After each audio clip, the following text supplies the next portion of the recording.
Okay, we're supposed to start in just a couple minutes. While we're waiting, I could go over a few things set up. We have our splash guard in. This is a half splash guard. It's a little nicer for the demos.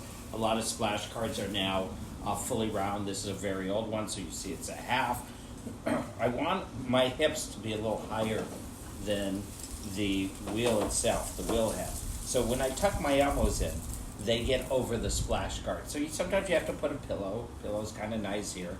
And you want to sit close to your wheel, especially the wheel head. It's kind of like riding a horse or motorcycle. You don't want to sit on the back. So if you're far away like this is not going to work for you.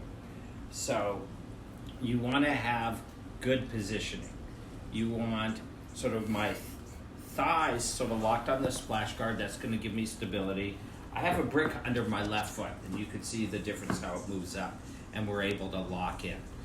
I have a nice piece of clay. This is a little over 2 pounds. I always recommend for beginners 1.5 pounds in a ball or egg shape is just right. That's where we want to be. So you want to prepare everything, and if you're going to throw all day, I recommend making 3 or 4 so you don't have to keep on going back and forth. So make your 3 or 4 balls of clay and get ready.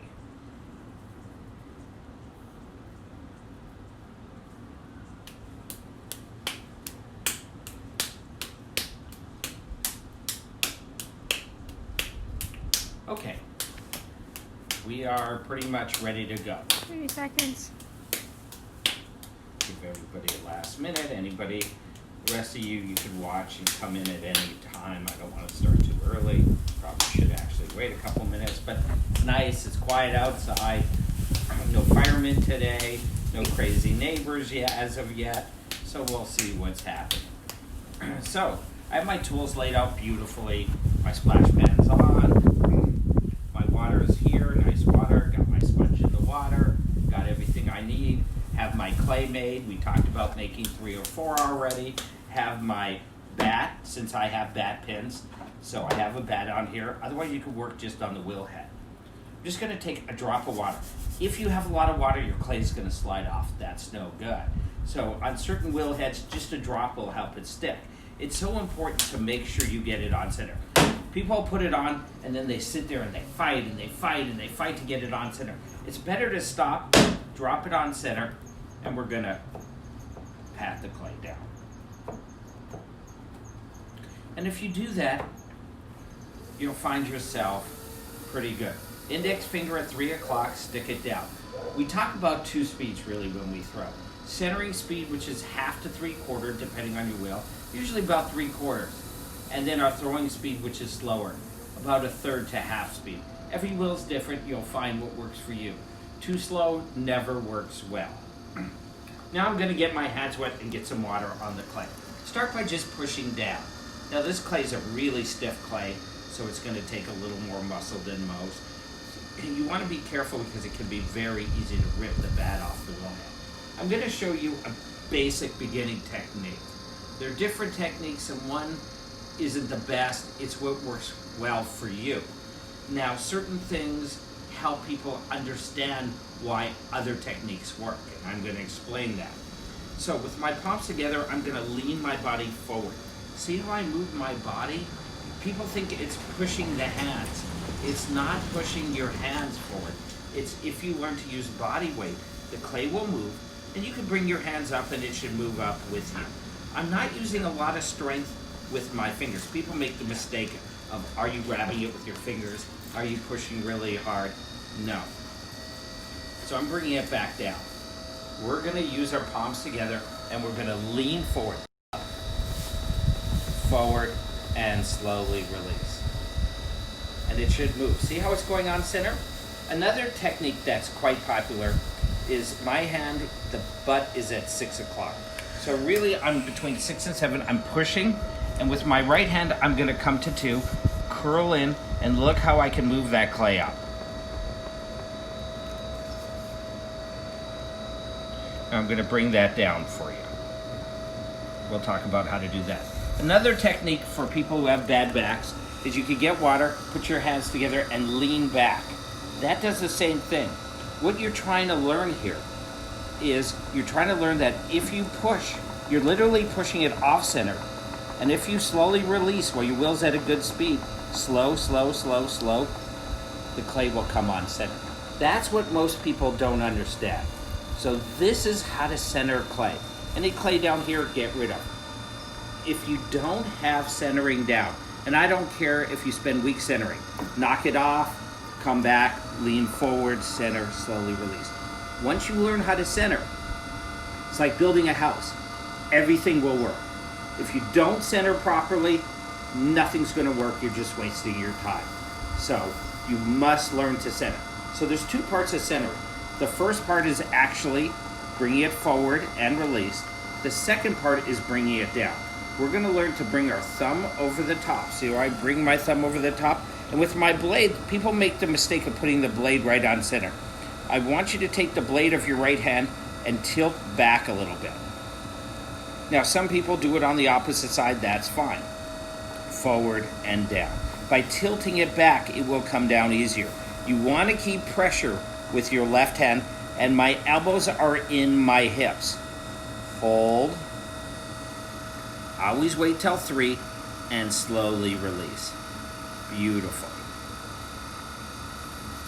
Establishing the shape is so important. If you go too wide, you're now making casseroles, plates, things like that.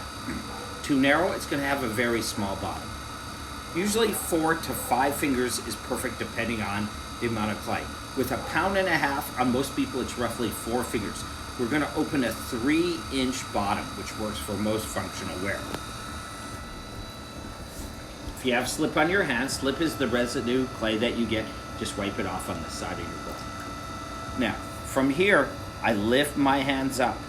So it's not elbows up. You're just bringing your wrists up, thumbs together, make a little hole. It really helps to put a drop of water. So step 2 is we're going to dig a hole down. So I'm going to take my fingers and come down, come down, come down, come down, come down. If you have short thumbs, so I'm coming down with my thumbs, put 2 fingers over your thumb and continue going down.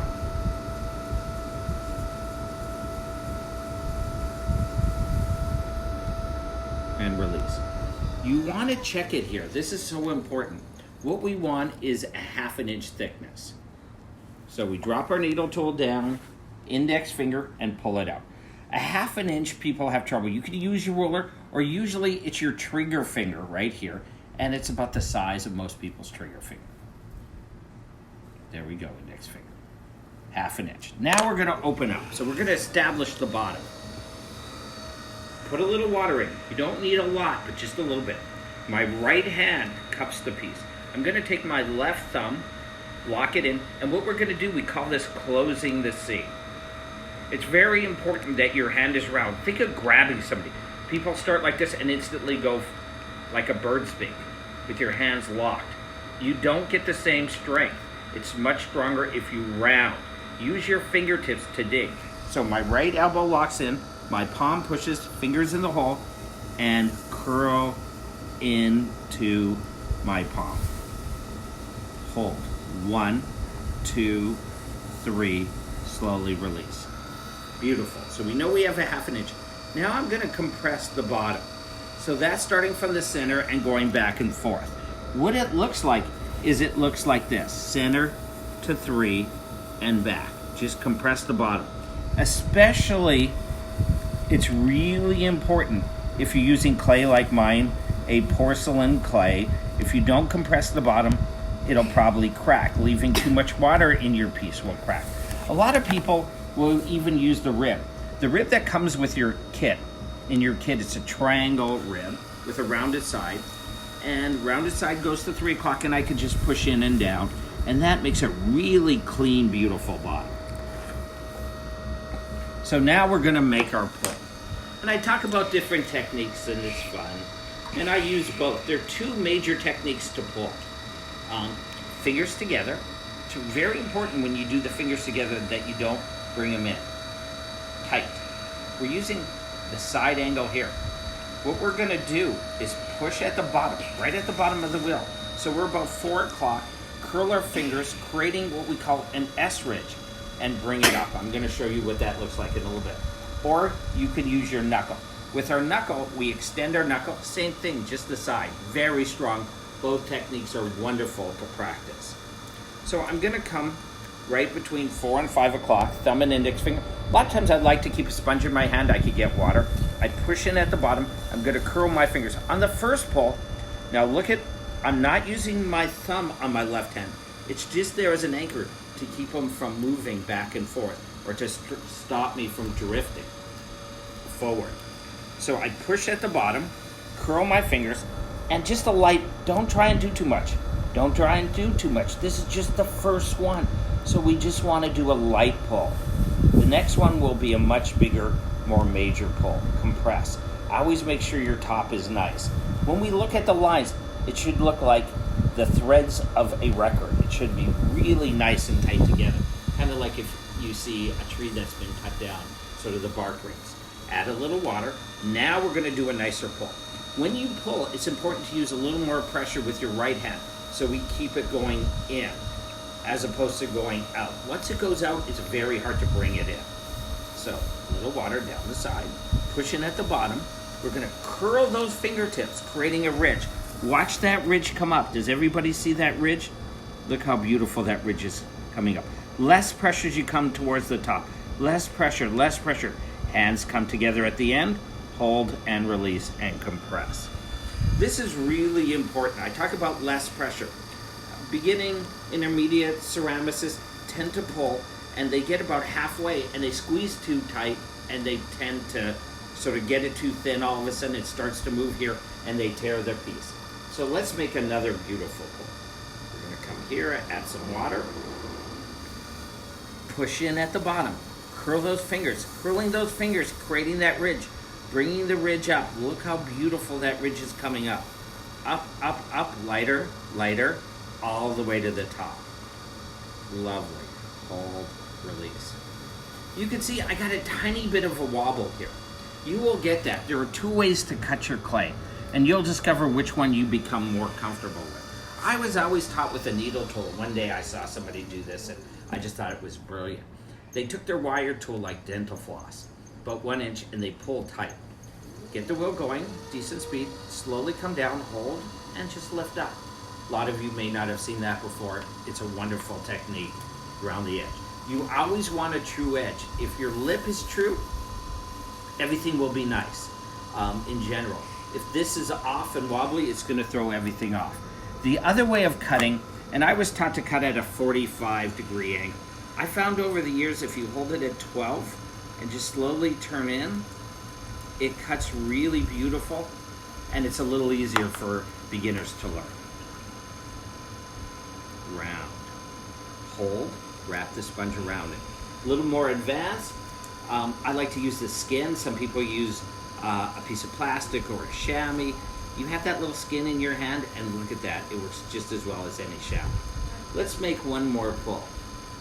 Add a little water, always need, especially, we don't want to use a lot, especially for porcelain, but we'll use a little bit so this clay can move. And look at it come up. This is the magic. Up, up, up, up, up. Hold, and slowly release. Lovely cylinder. Any clay down here that's a little off, just get rid of it with your finger. Now I'm going to take a rib. You could take any rib. Your wood rib, your wood knife. I have this little 3M rib. It's pretty nice. I'm going to come in, just with my inside hand, I'm going to compress in. Clay has platelets, and this makes it stronger. This removes slip, removes sort of the water that's outside, and it'll make your cylinder beautiful. Don't expect to get a cylinder this high for a little while. I'm throwing a little bigger. It really does help you sort of see in the videos. Really stay to 1.25 pounds, 1.5 pounds for most people. Works really well. When you go up in clay, see I'm mopping out the water. Very important at the end you get out the water. But what I was saying is when you go up in clay, people make a mistake. They go 1.5 pounds to 3 pounds. You never want to go from 1.5 pounds to 3 pounds. You want to go 1.5 pounds to 2. Now, I want to go over two things. One, we can see how well I threw. one of the best things to do, and you could recycle your clay, is to literally just cut this in half. And I'm going to cut this in half, and you'll be able to see what it looks like. But I'm going to show you what a pool looks like with a half form. So I'm going to come here, come down, let's pull through, and take this off. Now here we can see how tight those lines are. That's beautiful. We want those lines super tight. The lines are all over the place. That means you have an uneven pull, and you want to work on that. Just go a little slower. Keep the wheel going at a nice speed, probably about half on most wheels, about half speed with a slower pull. Now, what we should have is roughly a half an inch down here and a fairly even wall. This is almost a little advanced for this video because you can see the walls really even going all the way down. It should actually get, for most of you, thicker as it goes down. About an eighth to a quarter to 3/8, up to a half an inch towards the bottom. So now this is what I was talking about. I want you to see what a pull will look like. So when I push in at the bottom, you can see I'm making a little ridge. I always start right at the bottom. A lot of people make the mistake of starting at the top. You can see my wheel's clean. If you have a lot of debris, you want to make sure you spin the wheel and get rid of it. Never use metal on your wheel head. It'll damage the wheel head. Only use plastic or wood. So I'm going to push in and watch my fingers curl. You could see that S shape. Watch as I come up. Now, as I'm throwing bigger, I'll lift my left elbow. But if you look, my right elbow is in my body.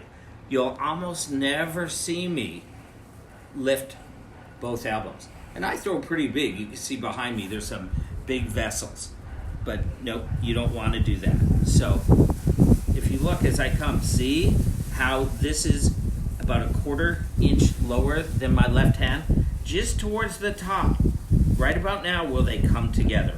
Hold at the top. So let's do that again. Push in, curl. So I'm pushing in with my right, curling with my left, creating that ridge, and look at the ridge come up. They are not together.